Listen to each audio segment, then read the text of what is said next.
नोएडा प्राधिकरण ने शहर में अवैध कबाड़खानों पर बड़ी कार्रवाई की तैयारी शुरू कर दी है। अब बिना रजिस्ट्रेशन, पुलिस वेरिफिकेशन और प्रदूषण नियंत्रण बोर्ड की एनओसी के कबाड़ कारोबार नहीं किया जा सकेगा। खाली प्लॉट, डूब क्षेत्र और सड़कों किनारे बढ़ते अतिक्रमण और गंदगी को देखते हुए यह फैसला लिया गया है। नियमों का पालन न करने वाले कारोबारियों पर कार्रवाई करते हुए अवैध कबाड़खानों पर बुलडोजर चलाया जाएगा। प्राधिकरण का कहना है कि अभियान का मकसद शहर को साफ, सुरक्षित और अतिक्रमण मुक्त बनाना है।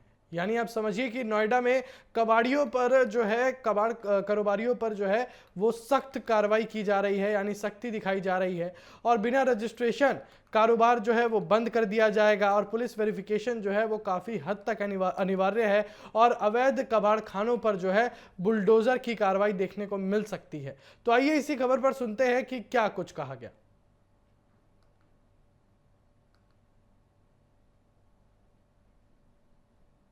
मुख्य कार्यपालक अधिकारी महोदय के समक्ष समस्या रखी गई थी कि नोएडा में बहुत तेज़ी से जो है कबाड़ियों का विस्तार होता जा रहा है और तमाम लोग अपनी ज़मीनों को, जैसे डूब क्षेत्र वगैरह में स्पेशली, उनको किराए पे देते जा रहे हैं। उससे क्या हो रहा है कि अनगिनत कुकुरमुत्ते की तरह सब एकदम फैलता चला जा रहा है यह कारोबार।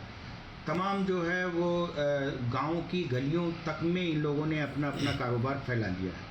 आदमी थोड़े से अपने स्वार्थ के कारण किराए के चक्कर में जो है इन लोगों को दे रहा है। उसका जो सिक्योरिटी का डर है वो किसी को समझ में अभी बात नहीं आ रही थी। और दूसरा जो है, हम लोगों का इशू स्पेशली ये था कि गंदगी उसके कारण जो फैल रही उसे कैसे रोका जाए। तो इसी के चक्कर में ये हुआ कि अभी तो हमारे पास कबाड़ियों के लिए अलग से कोई पॉलिसी है ही नहीं। एनजीटी के नाम के तहत जहाँ गंदगी वगैरह होती है उस पर हम भले कार्रवाई करते हैं, बाकी और कोई हमारी पॉलिसी नहीं थी। तो इसलिए ये सर का निर्देश हुआ कि इसके संबंध में एक पॉलिसी लाई जाए। उसी पे हम लोग इस समय काम कर रहे हैं। स्पेशली इसके अंदर ये होगा कि एक तो जो मतलब एक डेट निकाली जाएगी, उसमें फॉर्म होगा, फॉर्म फिलअप करना पड़ेगा। इनको वहाँ से पोल्यूशन कंट्रोल बोर्ड से एनओसी लेना होगा, जिसकी ज़मीन पे लगाएंगे उससे एनओसी लेना होगा।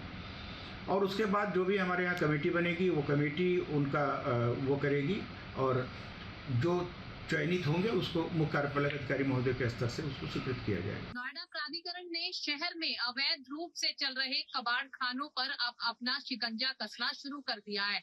अगर आप नोएडा में रहते हैं और कबाड़े का कारोबार कर रहे हैं तो अब आपको उसके लिए एनओसी लेना तो अनिवार्य होगा ही, साथ में आपको पुलिस वेरिफिकेशन भी करानी होगी। और अगर हम बात करें, क्योंकि अक्सर वो स्थिति देखी जाती थी जहाँ पर कूड़ा कबाड़ जो है इकट्ठा किया जाता था, पॉलिथीन वहां से बदबू आती थी, प्रदूषण होता था, तो प्रदूषण विभाग से भी आपको एनओसी लेनी अनिवार्य होगी। अगर आप ऐसा नहीं करते तो आपके ऊपर प्राधिकरण जो है सख्त कार्रवाई और जुर्माना लगाता हुआ नजर आएगा। और अगर ऐसी कोई भी जगह, चाहे खाली प्लॉट की बात हो या दुकान की बात हो, अगर आपने एनओसी नहीं ली है और अवैध रूप से कबाड़ी का काम कर रहे हैं तो वहां पर प्राधिकरण के द्वारा बुलडोजर की भी कार्रवाई की जा सकती है। नोएडा प्राधिकरण का ये फैसला है। अब देखना होगा कि जो कबाड़ का कारोबार कर रहे हैं उनमें क्या हलचल होती हुई नजर आएगी, क्योंकि नोएडा में ना जाने ऐसे कितने कबाड़ी हैं जो अवैध रूप से लगातार कबाड़ों की दुकान को चलाते हुए नजर आ रहे हैं। फिलहाल देखना होगा कि नोएडा प्राधिकरण के इस फैसले का कितना असर जमीनी स्तर पर होता हुआ नजर आएगा। कैमरामैन हिमांशु के साथ मैं प्रिया, नोएडा।